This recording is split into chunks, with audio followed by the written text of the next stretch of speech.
And welcome to this episode of Selling Through Partnering Skills, where I am delighted to be joined by Jay McBain, who is the Principal Analyst on Channels, Partnerships and Ecosystems at Forrester.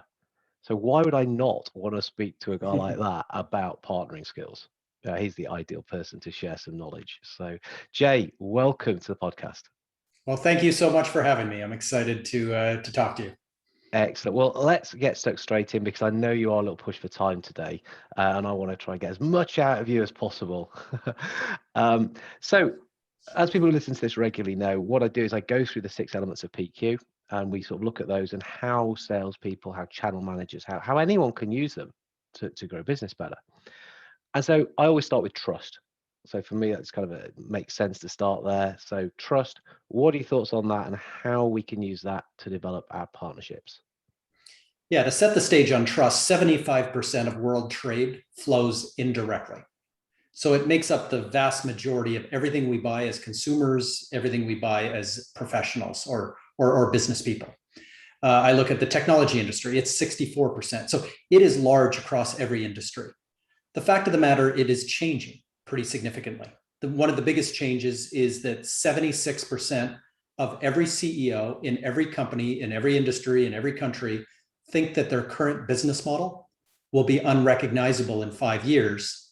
And ecosystems are the number one reason why. Here's the challenge with trust. An ecosystem today is about 10 times larger than that linear supply chain of indirect sales that you might have had in the past. That 75% is now being multiplied by 10. You don't have the ability to multiply your people by 10 or your processes or your programs or even your technology by 10. So trust is such an interpersonal thing. How do you elevate trust in an ecosystem where people are further apart and may never connect personally? It's all digital. And this is the connection point of iStudy, the tech stack of the AI and the automation and the other self-service mechanisms in this future of trust, where it's purely digital trust. And I think this is what frightens people, isn't it? It either frightens them or they just put their head in the sand and go, no, it can't be done. Won't happen. Let's not even go there, which isn't a helpful response. So what are some of the things that you're seeing that more forward-thinking companies are doing and the things that you're recommending and helping people with? Yeah, there's a number of things. And when you get out of some of the fear and discomfort is that it's not linear. You can't just go and, bring on 100 new partners, let's say, and hire 10 more partner account managers and set up their territories and get them to go build trust. This idea is you're bringing on thousands of new partners. Like I think of Microsoft, who's bringing on 7,500 new partners every single month. And they've been doing this for years. This is hundreds of thousands of new partners. And there's not thousands of new Microsoft people running around building trust. So we're starting to get into new technology. I look ahead for the next decade, and I publish the Channel Software Tech Stack. So I get to look at 183 companies. I get to look at their roadmaps. I get to see how they're solving this problem at scale. But one interesting area that's getting more buzz is what I call data escrow services. So in the era of selling, especially in this digital and digital-only journeys, two companies that can come together and upload their CRM systems, their sales systems. And they would never do that before because they don't trust each other. The partner may think that the vendor is just going to grab that list and go sell it direct. The vendor for GDPR or other reasons doesn't want to collect personal identified data. But what if you could both send it up to an escrow service, almost like you have a lawyer collect your money when you buy a house and do the transaction when you get handed the keys? What if you could both send your CRM systems to the cloud and there's a protected, secure system that does all this matching at scale and collects key breadcrumbs of where you may both have influence on a deal and where working together, 1 + 1 = 3, and only serves up those opportunities between two parties that may not trust each other, but actually marry them in the places where they can drive value creation, co-innovation, leverage each other's network effects. This is a technology answer to this broader ecosystem story that we're getting into, at least 76% of companies are getting into, into the next decade. Wow. So it's kind of like that marriage, for want of a better word, wouldn't have happened, but because they use this system, it will. And so then the choice is, right, guys, look, the opportunity's there. You need to start making that relationship. You need to start working on it, because otherwise the business ain't going to happen. Immediately there's this kind of, well, the mutual benefit is evident. That has been pointed out to us. So we're fools to leave that. Let's become interdependent on this, because otherwise the deal ain't going to come off. Absolutely. And that is happening now already. Yeah. So one of the companies that is thinking about this is called Crossbeam. They've raised $50 million plus in private equity money. And they're making waves in terms of rethinking linear partnerships into more hands-off partnerships that, again, use data at scale to solve trust problems differently than, again, just hiring an army full of people, sending them out with plane tickets, trying to do this the old way we've been doing it for 40 years. Yeah. I suspect there might be people listening to this who are getting a bit frightened and thinking, but what about people? What about me? What about me as a salesperson? Are we redundant? Are we out of this? Where do they stand then? No, absolutely not. I mean, there's a human element, but humans have been built as gates into all of these workflows and processes and programs and business logic in the past. And many partnerships in the past, in terms of selling, have been frustrated by these artificial gates, slowing the sales process down, where if you turn humans to be more parallel, there's no human that can go through big spreadsheets and big CRM systems. I would trust no one to kind of do this comparison. I want it to be a blind, two-sided, blinded, kind of thing, where I want the human to be involved in what I mentioned, the value creation. 1 + 1 = 3. That's something a computer won't do. There's no AI engine that's going to just marry two people or companies together, or 5 companies together, to go 1 + 1 = 3 in front of the client. When I think of co-innovation, today there's 175,000 software companies. In 10 years from now, there'll be 1 million. The 825,000 new companies are being incubated and invented around this co-innovation when you marry people together in the process. And it's not win-win, it's win-win-win, because the customer's included. In many cases, the customer will be intricately involved in that co-innovation and perhaps share in that co-innovation at the end of this. So it's a different lens, and it's a different way to measure partnerships. It's a different way to measure sales. And again, 76% of CEOs have this top of mind right now. Interesting. And what I'm hearing, and I hope other people would hear, is actually, for me, the value creation, the co-innovation, that's the interesting stuff. That's the fun stuff. That's the bits I want to do. The kind of the heavy lifting and the looking who to do it with, and trawling, as you say, through all that data, which I can't do as well as a computer. Yeah. It gets you to that point faster, and we can do what we are good at as humans and unique at doing, because we have that contextual judgment, and we have these kind of weird insights that don't make any sense, but do make a load of sense. Yeah. So when I think of the world of the future, it's about permutations. And humans are very bad at permutations because it takes a lot of math and it takes a lot of time. So when I think about any company, and I get to talk to a dozen companies a day, right from the largest Fortune 500 right down to startups, it always comes down to this idea that, there are multiple kinds of buyer of your product. There's up to a dozen of them. There's 297 sub-industries that you might sell your product into. There are 197 countries and then states and provinces on top of that, geographic. There are sectors, segment, and size of organizations. There are 250 different product areas just in technology. Forget about the other 27 industries. There are 16 different business models and partnerships. If you start adding all these things together, I've done it, it's 35 million permutations.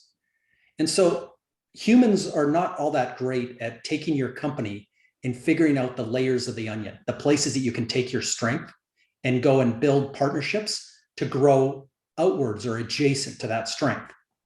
AI and automation engines are better at doing that. But the point that they serve up potential opportunities, it's then the human that takes over and figures out what kind of partnerships, what is the connective tissue, how do we bring together, again, these groups of people and companies to rethink how we serve customers, how we serve these partnerships, how we serve employees, how we serve through new mechanisms, marketplaces, and product-led growth and subscription models and consumption models. All these things are changing rapidly because of the pandemic and right before our faces. Humans are more valuable towards the last mile in front of a customer than they are backwards trying to figure out millions and millions of things.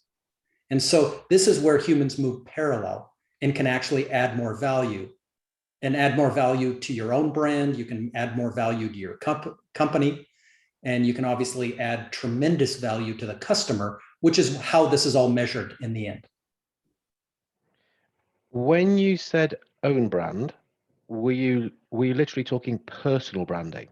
Yes. So brand Fred, brand Jay, and what we bring to the party, because when we get to this last mile, the human's required. So we want to be working with the best human for that job.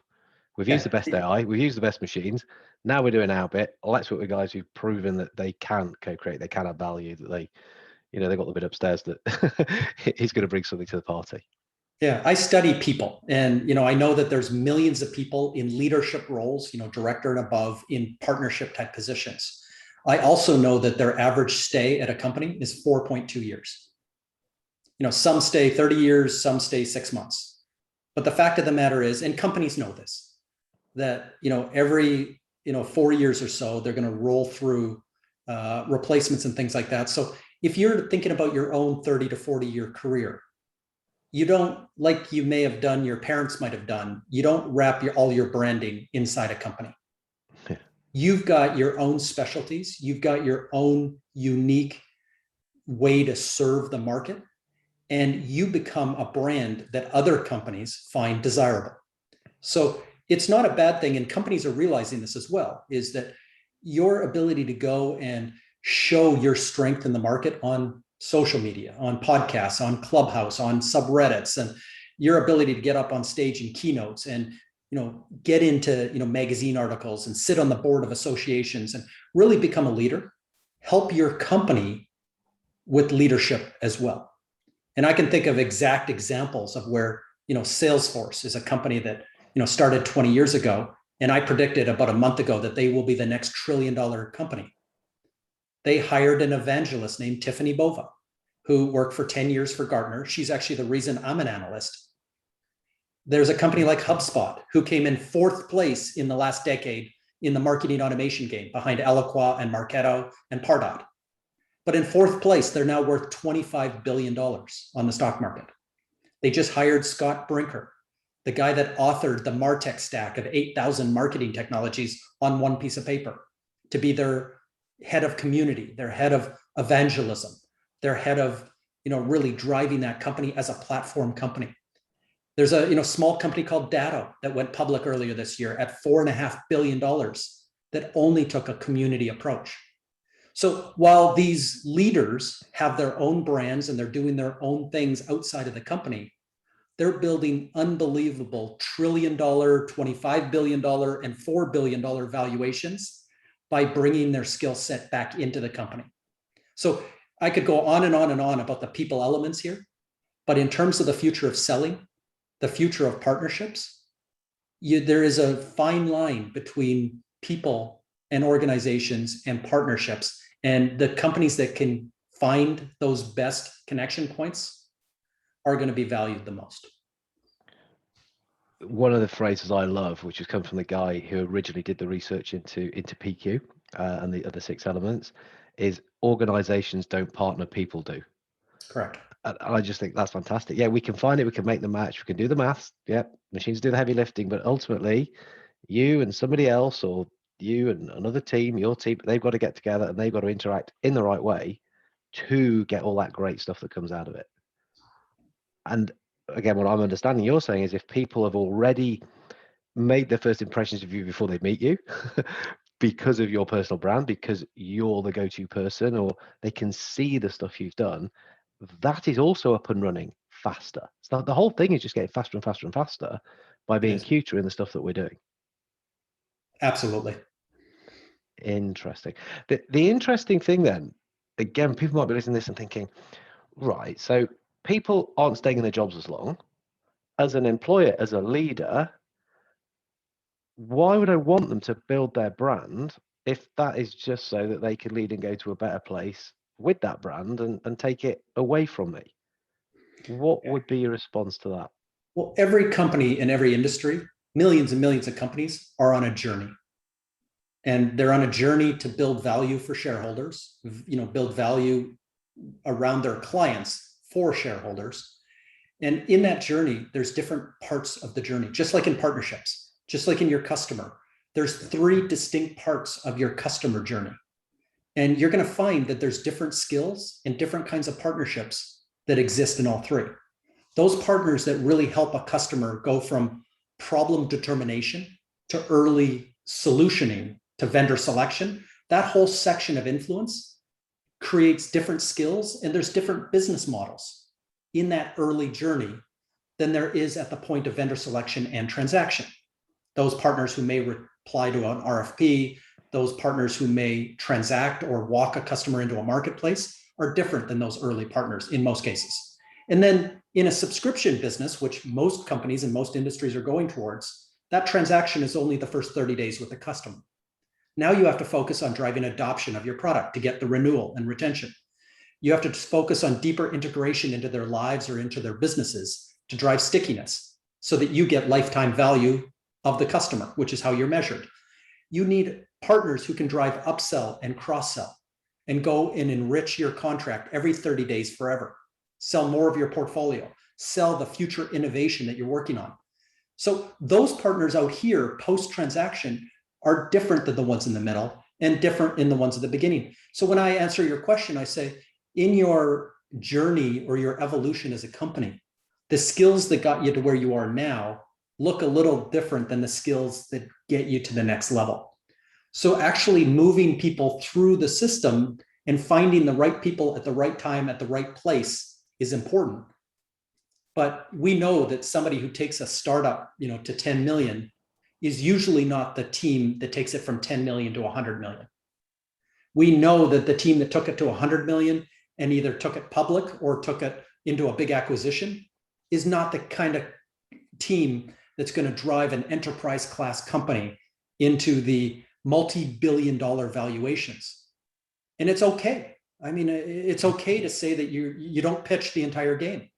It's okay to say, I make $10 million a year as a starter. I make $10 million as a middle innings pitcher. Yeah. And I make $10 million as a guy that comes in and throws 9 pitches in the 9th inning. Those are 3 separate skills. There's 3 separate parts of the game. And if you think that you're going to check off all those boxes and pitch every inning of every game, you're going to have a losing record. So that's the point of all of this. And a good coach knows what that is and knows the money ball, the quantified elements underneath that, and puts the team in the best position to win. Moneyball's a great film. Never thought you'd be referencing that today. No, but that's such a great analogy that you're not going to be all those things. Companies change, different skills, different times, and leaders shouldn't be worried about people building their brand. So now I'm thinking, if we take it down a level, you've got a sales leader, got a sales team, somebody's out there, saying, "Oh, I need some time. I want to go on this podcast. I want to do some more stuff on LinkedIn. I'm doing, my own little thing to build my own brand." That should be champion, shouldn't it? That should be like happy days. I've got someone who gets this. I've got someone who's put themselves out there. What player? As opposed to, "Oh no, we don't want you doing that. Might lose you." Yeah, absolutely. That's how I see it. Yeah, and we don't have to talk about professional sports very long to see the turnover. You're working under a salary cap, and it's 3-dimensional chess. But being a coach of a professional sports team is not unlike, or a general manager of a sports team is not unlike being a CEO or a leader of a sales organization. And you've got to be playing the game in 3 dimensions. And you use and you work with what you've got. You're always looking towards the future. You're looking at what part of the journey and evolution you're on. And what makes you a good leader is you get the money ball inside your own calculus. You've got the decoder ring, which is going to take your organization and your personal brand to the next level. Because when you can do that in one place, you've proven to your next employer that you can do it again. And you've got a great way of consuming millions of data points. And, you're going to be in the running, you're going to make the playoffs, and you're going to, make a run each year, regardless of who you've got out on the field or on the court. It's funny actually using this analogy, and I'm thinking of some friends of mine that play professional sport. In the UK, a lot of sports have promotion and relegation in the leagues, as opposed to being boxed off as franchises. Right. And they were playing the last game of the season to win the league, to get promoted into the Premiership. And they said, basically, we're stuffed because if we win, we get promoted. They're going to get rid of us and get a new team that can compete in the Premiership. If we don't and we stay in the league, they're going to get rid of us to get another team that can get promoted next year because we've not done the job. And that was kind of how they were talking. But they said, but whichever happens, other teams will pick you up. You are good, solid players at this level. There's no doubt about it. You're not going to be without a job. But it was kind of a bit of a catch-22 that they were like, it'll be a good party, but we won't have a job next year. Absolutely. It was kind of funny. But, as you say, it ultimately it's not a bad thing. Okay, I just do have an eye on the clock. So, I mean, you've given us loads here, lots of thoughts about partnering, lots of thoughts about the future of sales, where it's going, and how people can start to equip themselves. And what I'm reading into this is to try to be comfortable with the fact that AI, that technology, not just AI, but is going to be doing some heavy lifting. It's there to help you. It's there to be your friend. It's going to happen. Get used to it and start getting better at the things which humans do. So if somebody's embracing that and probably feeling a little bit overwhelmed with that, you're used to this. You look at this stuff day in, day out. A lot of people who are listening to this are thinking, oh, what other sort of quick tips ideas could you give them? Hey, tips, that sounds a bit, but things could you give them to try to get their heads around this and to sort of get their thinking in the right place to adapt? Because this stuff is happening pretty quickly, isn't it? Yeah. When you're in sales, all the tips I give are obsessed around the customer. And you've probably seen all kinds of stats about the psychology, the behavior, these new digital and digital only journeys, and how many of your buyers don't want to talk to a salesperson, don't want to fill out a marketing form. Well, guess what? A couple of weeks ago, Google and Apple got religion on privacy, took away cookies, took away targeting. They updated all of our iPhones now that eliminate all kinds of digital tracking. So all the MarTech stack, the marketing stack that we used to use to kind of get these early signals as salespeople are gone.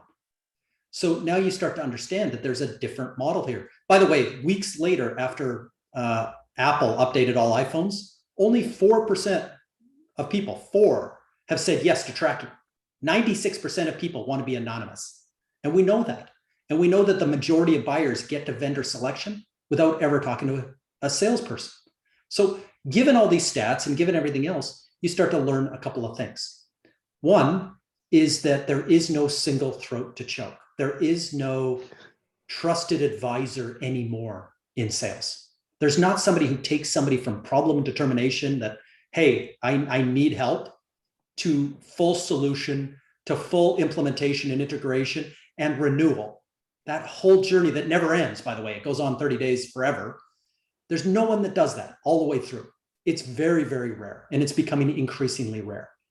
In the days of ecosystems, as a salesperson, you've got to understand how to influence and how to build out your own communities. On average today, we know that there's 5 people that wrap around a customer in that early journey. They may have recorded a podcast like this. They may have done a clubhouse room. They may have done a keynote in Vegas. They may have been on the front cover of a magazine. They could sit on a board of an association. I mean, there's hundreds of ways that they can influence that buyer, moving them along, making them confident on how to solve their problem. But the fact of the matter is, on average, there's 5. And either you as a salesperson earn a spot at that table, but if you don't, and in the majority of cases, you're not going to get that spot, you have to be able to influence others. You have to understand the 5 people, what their business models are, what a win-win-win is for them, and help them help you help the customer get to vendor selection in your favor. So this is a partnership story for everyone. Whether you're in direct sales, the same thing happens. Those 5 people are not there to take the sale away from you because, like I said, they may not be interested in the transaction. That's not their model. But they're very important to you because if they drop your name early and often through their platforms that they use, the chance that that customer is going to avoid salespeople all the way through and then come to vendor selection in your favor is going to be elevated. And in the future, it may be the only way. You're going to lose deals without ever knowing there was a deal, unless you start to broaden your scope and understand who wraps around your customer. And it's not only you, because the majority of them now, in many cases, are trying to avoid you in any which way possible. That's the biggest tip. It's ecosystems take over the world, and you got to understand your buyer, your industries you serve, your geography that you're in. You got to know who's at the Chamber of Commerce. You got to know who the consultants are. You got to know who the integrators are, who the software players are that are trying to disrupt your world. If you're in software, you got to understand who's working around you. But the whole point is every company in every industry is becoming a tech company. 76% are transforming their very business models as we speak. For you to be successful is for you to understand and influence the influencers, and that becomes your sales approach. The customer on one side, if you can get a seat at the table or get a chance to talk to them in some way, or you got to focus bifurcated on the second section, which is the people that do have the ear of your prospect. And you're selling both ways to get to that point of vendor selection. Wow. You have given me the podcast title, Influence the Influencer. Yeah, because ecosystems have taken over the world, all over the world. Absolutely. So cool. So cool. So much useful information. So much to digest in that. That is really generous of you to share so much. How do people get in touch with you? How can they get more information? Because, well, I know for a fact, but when you preach this stuff, you have to practice it, and you put out loads of stuff around this. So what's the best way for them to find this? Yeah, in summary of what we learned today is a guy from Canada is talking to a guy from the UK about America's pastime and trying to make sense of baseball. So that's what we learned today. In terms of getting in contact with me, all the haunts on there. LinkedIn, perfect way to connect, become connections there. Twitter, Facebook, all the way down the list. I've got a blog that I muse about these things, every week or so, and start to ask these kind of interesting questions beneath some of the statistics that we hear every day, and try to get to stories and try to get to what the next 10 years is going to look like in partnerships, in selling, and the intersection between those two things. So just look me up any which way, and happy to have a conversation and engage. Brilliant. Again, thank you so much. I'm going to go off and get the rules of baseball so I can understand what you were talking about. No, I get them, honestly. No, thank you, Jay. I really do appreciate your time. All right, take care.